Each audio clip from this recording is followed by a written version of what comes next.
So I want to talk to you about the Great American Depression, the Second American Depression. During the 1930s, we all know about the Depression. We know that we had 30% unemployment. It was unlike anything we've ever experienced. And during that time, people started to question the merits of capitalism. And progressives of the era, which were proudly socialist, and proudly, many of them communists, decided that really it was the Soviet system that would provide some answers.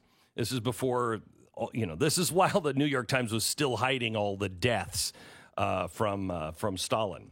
So membership in the Communist Party grew tenfold during the Great Depression, from 7,000 members in 1929 to 66,000 in 1939.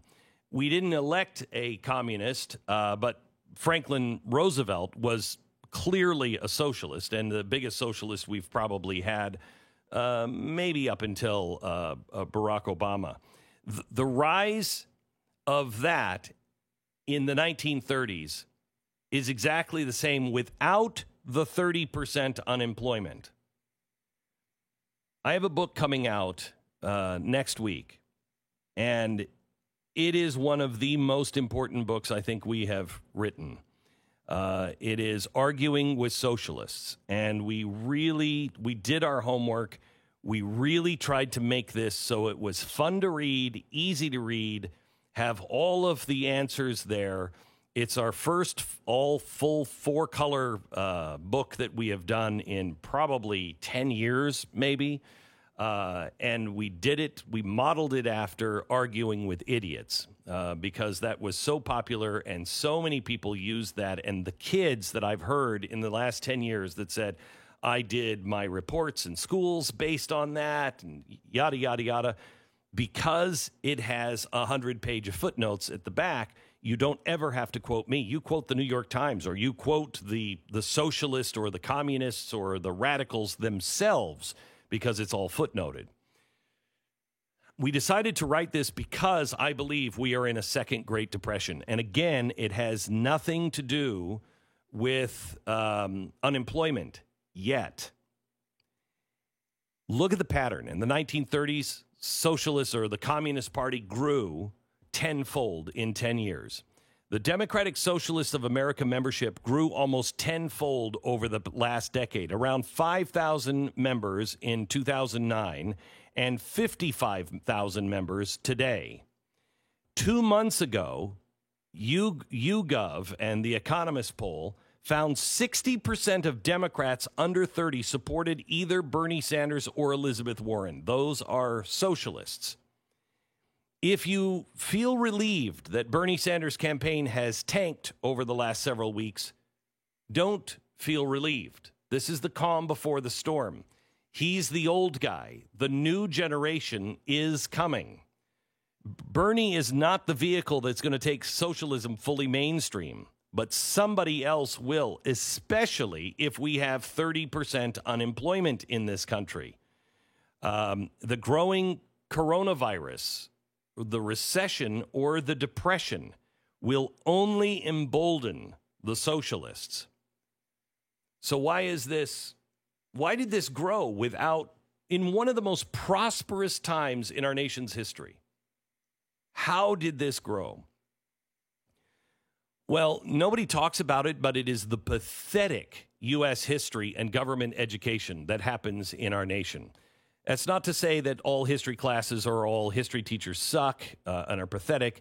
There are a lot of, non-Marxist history teachers in public and private education across the U.S., but I don't think they're even getting the right education. In fact, I know it because of the work we do over at Mercury One.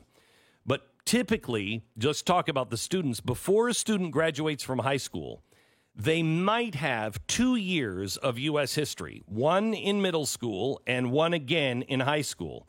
Maybe, if they're lucky, they get a year of government, but that's it.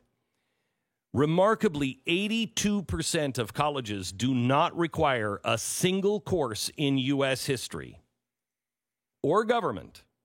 So you can earn a degree in the United States and you can earn a history degree and you don't have to study America and American history.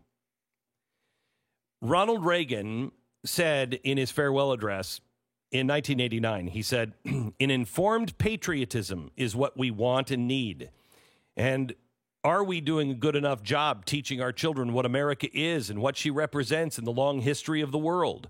We've got to do a better job getting across that America is freedom, freedom of speech, freedom of religion, freedom of enterprise. And freedom is special and rare. It's fragile. It needs protection.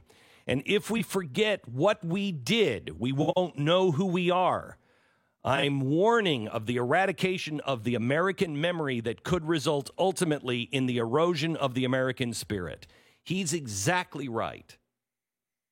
That's why I wrote this book, because we have no clue as to who we even are and what the truth is. No one's really making the case. Socialism sucks. It's not enough. The embrace of socialism by the Democratic Party is real evidence that this eradication of the American memory is happening now. We're not taught to appreciate the Declaration of Independence or the Constitution.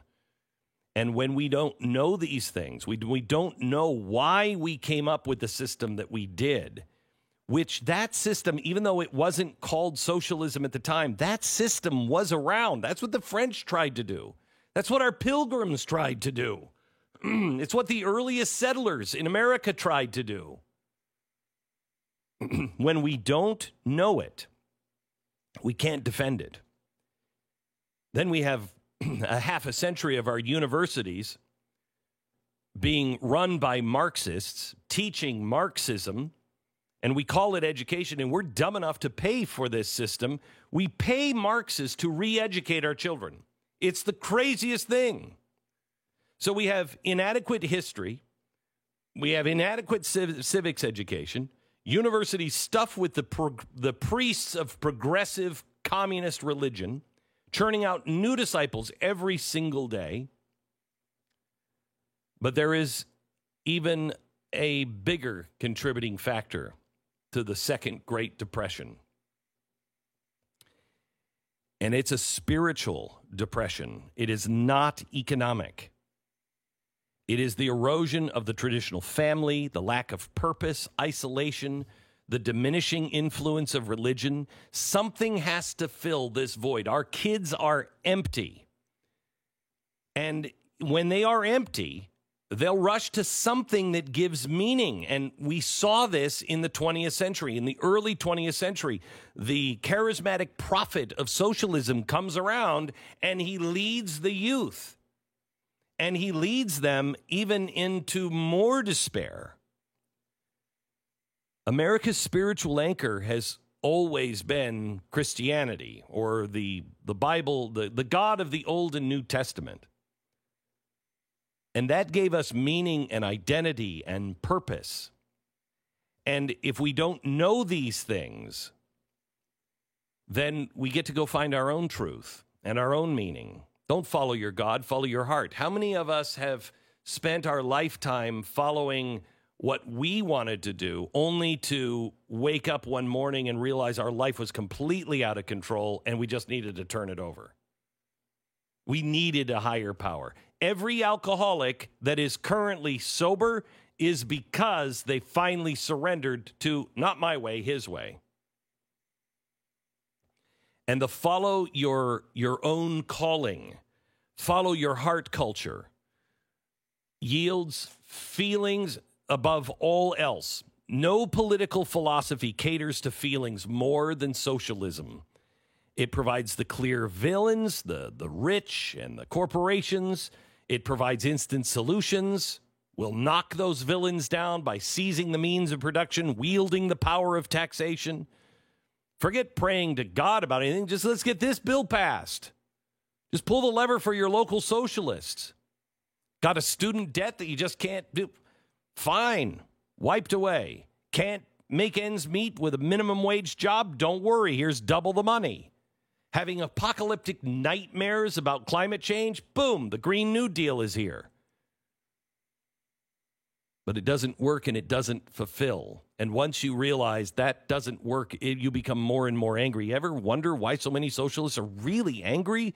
It's because in the absence of God, pressure is put on his replacement to bring fulfillment, and it doesn't happen. And so there's got to be somebody standing in the way of making this utopia work. It's those people over there. This is how it ends every time. The desperation that youth feel today is real. It's real. And we haven't hit real unemployment yet. It is critical that we know how to argue against socialism. It's critical. Help us get the word out. My new book comes out next week. You can order it right now at Amazon.com or wherever you get your books. Order it now. Order a couple. Give one to a friend. Make sure you give this to your children. Read it to your children. Give it to them. It's like a comic book. They'll like it. And we saw with Arguing with Idiots the impact that it made on the next generation. We've got to teach them the truth. Get Arguing with Socialists now, new book by me, out next week in bookstores, but order it now because we ain't going to be hanging out at bookstores next week anyway. Order it now at Amazon or wherever you buy your books.